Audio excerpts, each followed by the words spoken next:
7절 그의 삼촌의 딸 하닷사 곧 에스더는 부모가 없었으나 용모가 곱고 아리따운 처녀라. 그의 부모가 죽은 후에 모르드게가 자기 딸같이 양육하더라. 21절 모르드게가 대궐문에 앉았을 때에 문을 지키던 왕의 넷이 빅단과 데레스 두 사람이 원한을 품고 아하수에로 왕을 암살하려는 음모를 꾸미는 것을 22절 모르드게가 알고 왕후 에스더에게 알리니 에스더가 모르드게의 이름으로 왕에게 아른지라. 오늘 아침 우리는 에스더 2장을 함께 묵상하고자 합니다.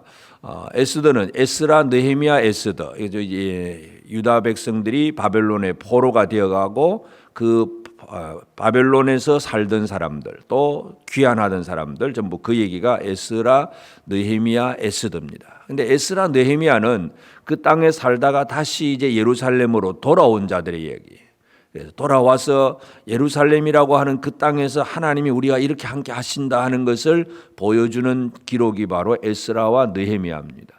에스더는 우리가 어제도 말씀드렸지만 이 에스더라고 하는 이 성경에는 하나님이라고 하는 단어도 한 번도 나오지 아니하고 뭐 하나님 앞에 뭐 제사를 드렸다, 뭐 율법을 지켰다, 뭐 하나님에 대한 어떤 이 영적이고 종교적인 그런 면의 기록이 하나도 없습니다. 그럼에도 불구하고 이 에스더가 성경이 되어 있다는 것, 에스더서가 이 성경이 되어 있다는 얘기는 결국은 예루살렘으로 돌아오지 아니하고 그 바벨론 지역, 메데바사 지역에 있는 하나님의 백성들, 그들의 삶이 어떠한가? 하나님은 그곳에서도 역사하고 계신다는 것, 이것을 보여주는 것이 바로 에스더입니다. 그래서 1장에서 아하수에로가 이렇게 큰 잔치를 베풀다가 그 다음에는 그 왕후 와스디를 오라고 했는데 와스디가 안 오니까 이제 기분 나빠서 와스디를 폐위를 하고 그리고 이제 왕후가 없어졌습니다. 물론 후궁은 많이 있겠지만 정식 왕후가 없어진 상태에서 다시 그들은 왕후를 뽑기 시작을 합니다. 그래서 이제 오늘 2장의 내용은 에스더가 왕후가 되는 과정, 그리고 제일 뒤에 이제 한 가지 사건은 모르드게가 이 왕을 암살하고자 하는 그 두 사람의 이야기를 미리 밀고를 해서 암살을 막은 그 사건, 이 두 가지가 오늘 2장의 내용입니다. 에스더서를 보면 전체적으로 우리가 이제 이 어떤 성전도 없고 뭐 제사를 드린다, 뭐 안식일을 지킨다, 율법을 지킨다, 뭐 이런 얘기가 없고 그냥 이 세상 속에서 살아가는 이 세상의 삶의 모습입니다. 실권을 가진 왕이 잔치를 베풀고 뭐 사람들에게 뭔가를 해주고 또 자기 마음에 안 들면 왕후라도 내어 쫓고 또 마음에 드는 또 여자를 또 구하고 또 구했는데 또 더 구하고 전부 그런 이 세속적인 그런 이야기인데, 그러나 이 모든 세속적인 이야기 속에서 하나님께서 어떻게 역사하시는가? 하나님의 백성들은 이 세상 속에 살아가면서 어떻게 살아가야 되느냐, 우리가 에스더를 통해서 그 얘기를 우리가 기억할 필요가 있겠습니다. 특별히 에스더서에 보면 이제 여러 가지 사건들이 막 일어나는데 그 사건들은 우리 사람의 시각으로 보면 아주 우연한 사건들입니다.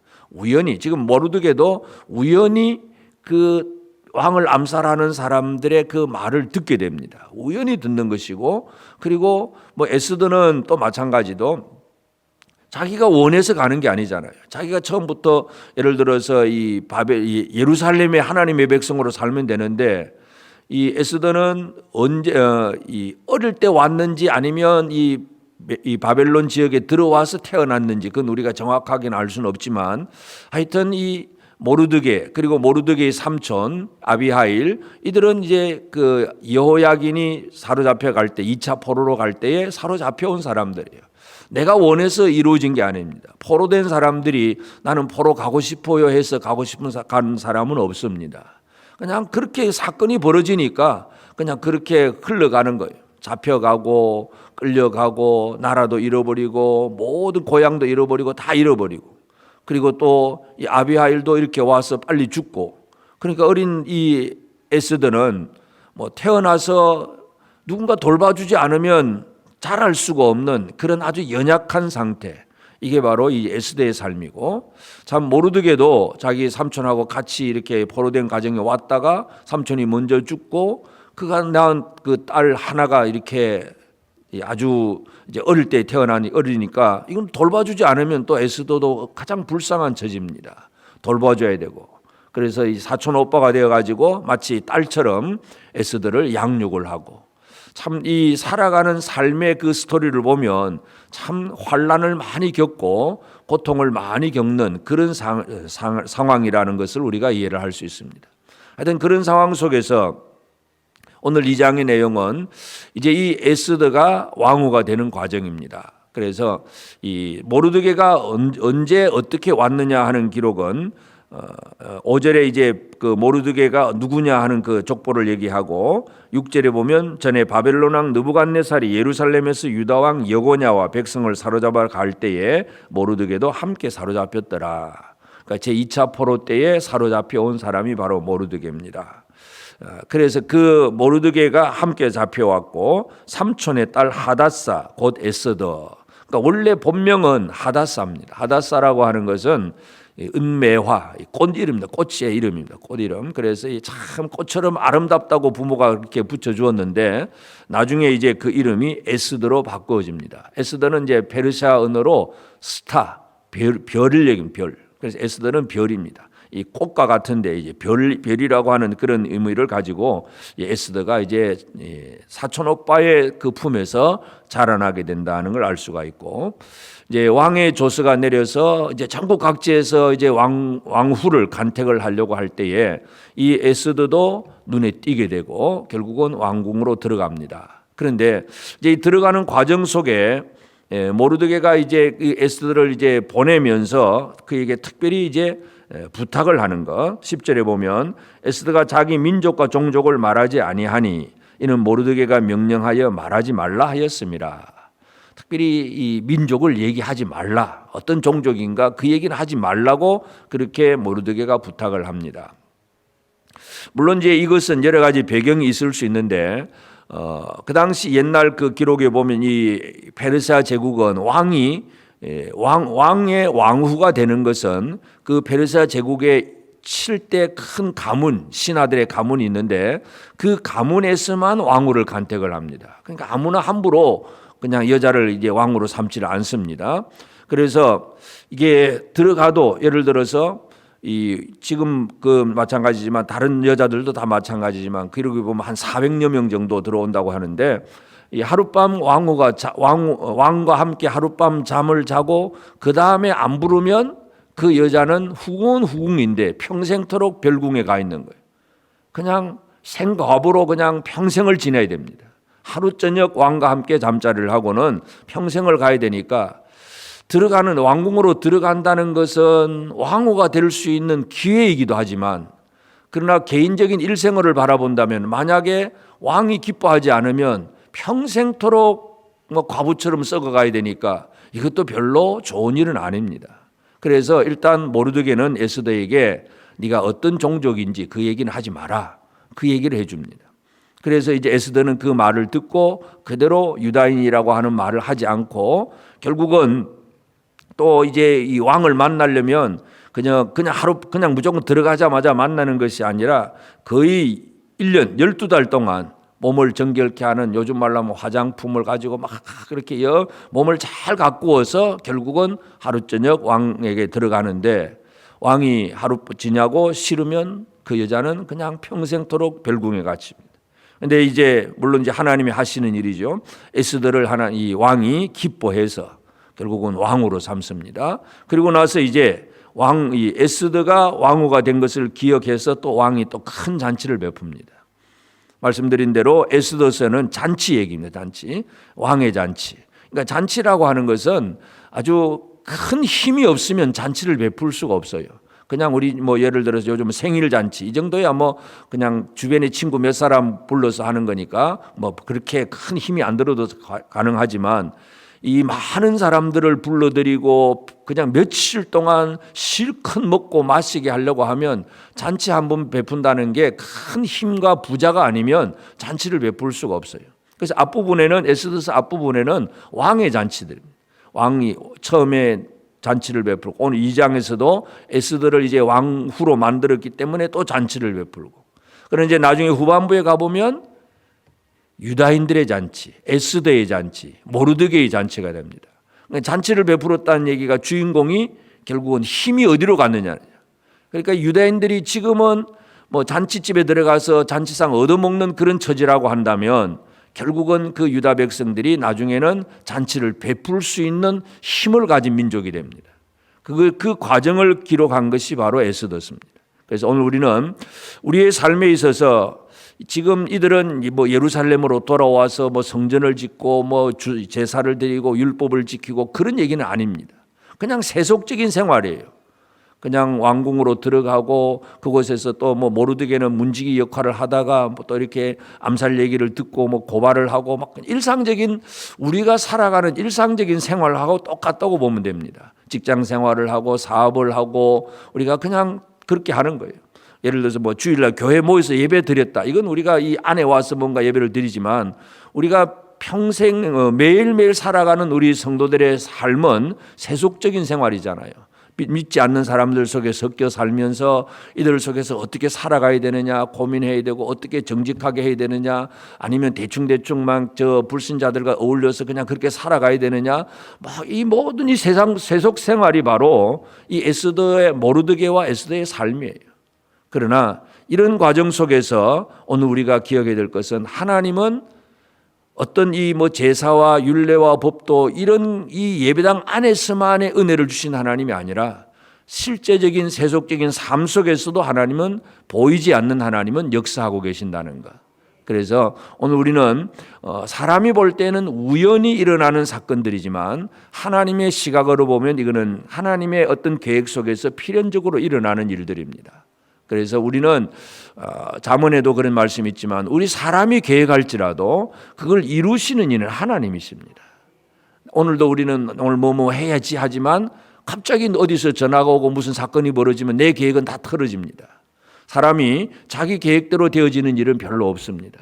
그래서 하나님께서 오늘도 나를 어떻게 이끌고 가실 것인가. 하나님의 그 계획. 다시 말해서 내 삶의 주도권은 내게 있는 것이 아니라 하나님 손에 있다는 것을 기억하면서 오늘 우리가 하나님께서 나를 어디에서 무엇을 하게 하시고 누구를 만나게 하시고 어떤 일을 하게 하시는지 하나님의 손길에 대해서 우리가 기억하고 그 과정 속에서 이제 우리에게 필요한 것은 이 모르드게가 에스더에게 너는 어떤 종족인가 말하지 말라.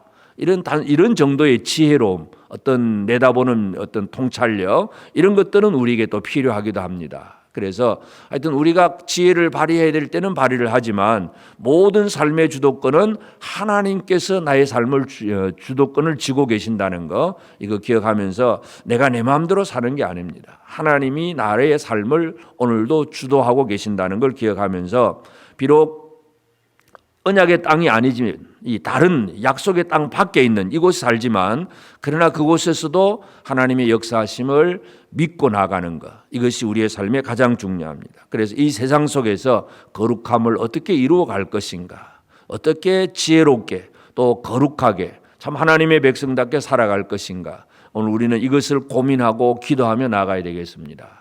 그래서 우리가 이 하나님께서 모든 것을 주관하시는 것 보이지 않는 하나님이 하나님의 백성들을 어떻게 주관하시고 계시는가 에스더서를 통해서 우리는 다시 한번 기억하면서 오늘도 내 삶을 주관하시는 그 하나님께 내 삶의 주도권을 다 내어 맡기고 성령의 이끄심을 따라 살아가는 그래서 하나님의 뜻을 제대로 이루어가는 복된 지혜로운 그런 성도들의 삶이 꼭 되어지기를 주의 이름으로 축복합니다.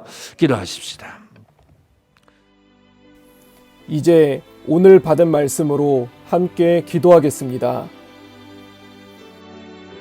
하나님, 이 세상에 살 동안 내 삶의 주도권이 오직 하나님께 있음을 고백합니다. 어떤 상황 속에서도 하나님을 떠나지 않는 삶이 되게 하옵소서. 세속의 사람들과 섞여 사는 상황에서 하나님의 백성의 정체성을 잃어버리지 않으며 세상에 좋은 영향을 끼치며 사는 자가 되게 하옵소서. 함께 기도하겠습니다.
이제 오늘의 기도 제목을 가지고 합심하여 기도하도록 하겠습니다.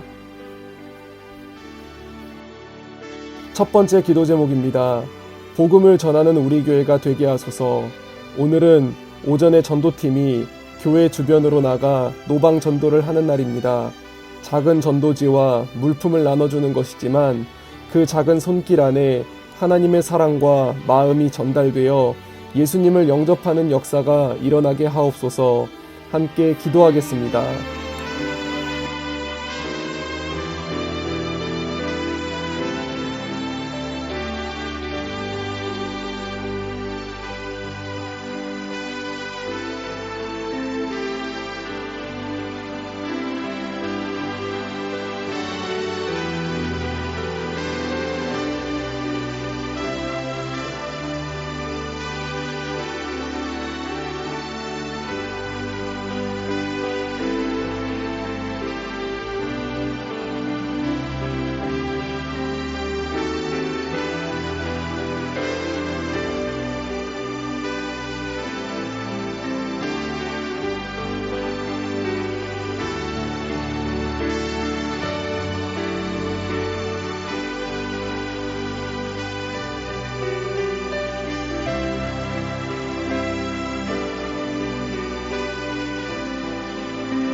두 번째 기도 제목입니다. 수요 예배를 위해 기도합니다.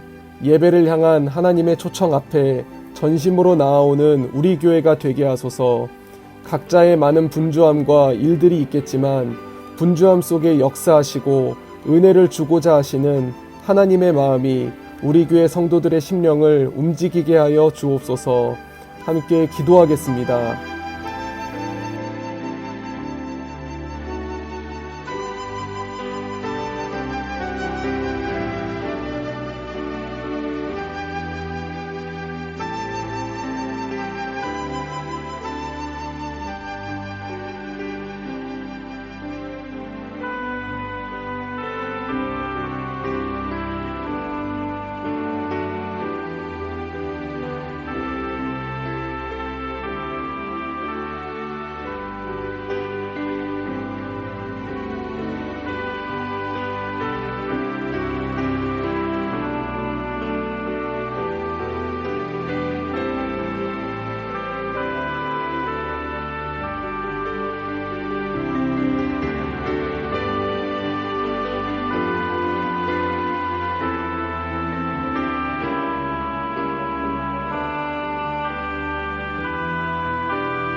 세 번째 기도 제목입니다.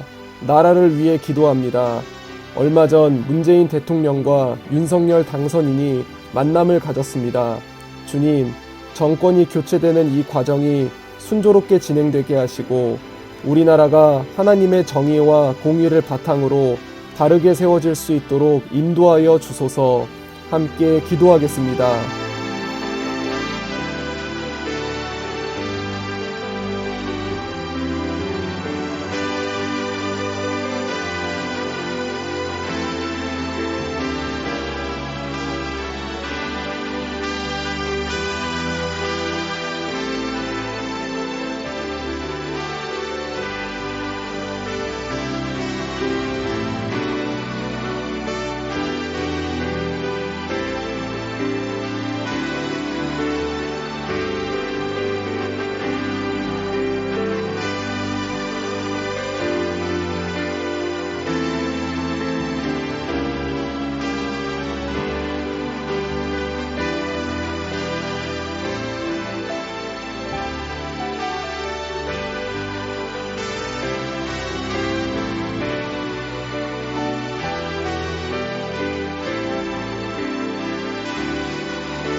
이제 개인의 기도 제목을 가지고 하나님 앞에 기도하시기 바랍니다.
수고하셨습니다.